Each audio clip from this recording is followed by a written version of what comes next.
Now children we will study about the two houses of parliament. आपको पता है कि हमारे जो संसद है उसके दो अंग होते हैं, एक है लोकसभा और दूसरा है राज्यसभा। और वेरी क्लियरली जो Lok Sabha it is more powerful than the Rajya Sabha. Lok Sabha को हम लोअर चैम्बर भी कहते हैं और राज्यसभा को अपर चैम्बर कहा जाता है। जो लोअर हाउस है आपका, दैट इज़ लोअर हाउस आपका लोकसभा है, अपर हाउस आपका इस कॉल्ड द अपर आपका राज्यसभा है।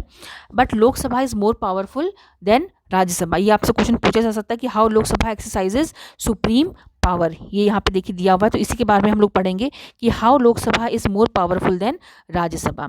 देखो हमारे पार्लियामेंट के दो अंग हो गए, लोकसभा एंड राज्यसभा। लोकसभा में आपके मोर देन 545 मेंबर्स होते हैं, और जब जो हमारा आम चुनाव होता है, जनरल इलेक्शंस होते हैं, उसमें जो लोग भी चुनकर जाते हैं उन्हें हम एमपी कहते हैं, मेंबर ऑफ पार्लियामेंट, और वो लोकसभा में जाकर ही बैठते हैं और सरकार भी लोकसभा में ही बैठती है।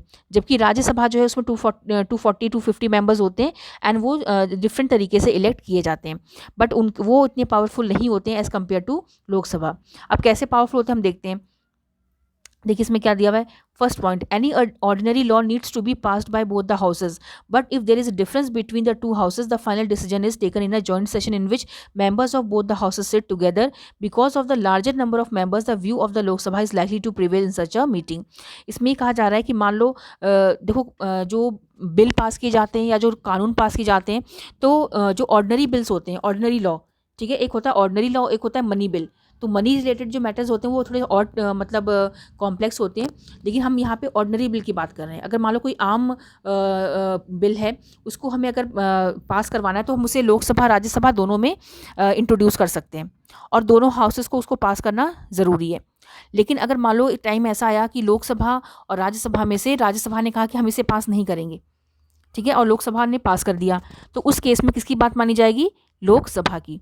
कैसे? अगर मान लो वैसे भी लोकसभा पावरफुल है, दूसरी तरह से क्या होता है कि हाँ इनकी जॉइंट सिटिंग होती है, ठीक है ना, 500-550 मेंबर होते हैं लोकसभा के और 250 मेंबर्स होते हैं राज्यसभा के। इनको साथ में बैठा के वोटिंग की जाती है, और ऑब्वियस सी बात है कि जो लोकसभा है वही जीतेगा क्योंकि उसके मेंबर्स ज़्यादा होते हैं। तो ऑर्डिनरी बिल में हमेशा जो है आपका वैसे तो दोनों हाउसेस का पास करना ज़रूरी है, बट लोकसभा ही ज़्यादा उसमें उसका वेटेज होता है।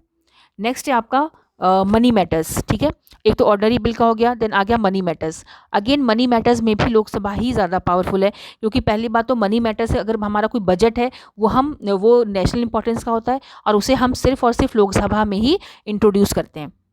और अगर वो लोकसभा में पास हो गया तो फिर वो एक तरह से पास ही माना जाता है। उसके बाद वो राज्यसभा जाता है, जहाँ पे वो मैक्सिमम 14 दिन के लिए राज्यसभा में उसे डिले किया जा सकता है, लेकिन जहाँ 14 दिन पास हुए उसको पास माना जाता है। तो मनी मैटर्स में भी लोकसभा ही ज़्यादा पावरफुल है। Then third, Lok Sabha controls the council of ministers. जैसे मैंने अभी आपको बताया था कि गवर्नमेंट जो है उसके ऊपर कंट्रोल पार्लियामेंट रखती है, लेकिन पार्लियामेंट में भी लोकसभा, अगर राज्यसभा ये चाहे कि हम प्राइम मिनिस्टर या गवर्नमेंट को हटा दें तो ये पॉसिबल नहीं है। तो सरकार को अगर कोई हटा सकता है तो सिर्फ लोकसभा के जो मिनिस्टर्स होते हैं वही हटा सकते हैं, बाकी उससे कोई हटा नहीं सकता है, ठीक है। तो सरकार को गिराने का काम सिर्फ और सिर्फ जो है आपके लोकसभा के जो मेंबर्स होते हैं वही कर सकते हैं, with the help of no confidence motion, ठीक है। वो जो है लोकसभा में नो कॉन्फिडेंस मोशन पास करके सरकार को गिरा सकते हैं। तो ये 3 तरीके हैं जिससे आप ये प्रूफ होता है कि Lok Sabha is more powerful than राज्य